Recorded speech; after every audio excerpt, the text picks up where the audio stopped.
வெண்பருத்தி நூலெடுத்து வாய் வெடிச்ச பூவெடுத்து நான் அணிஞ்சிட தொடுத்து வச்ச நடினமான மாலை இது.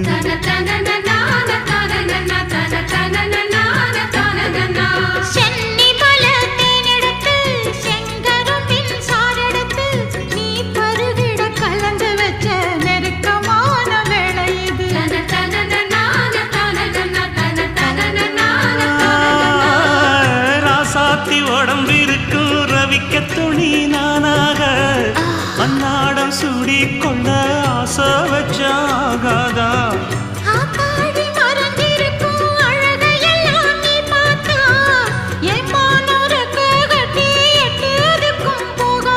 அடிச்சி சக்கரையே எட்டி நீயும் நிக்கிறியே நான் ஏங்கி ஏங்கி பார்க்கிற போறாங்க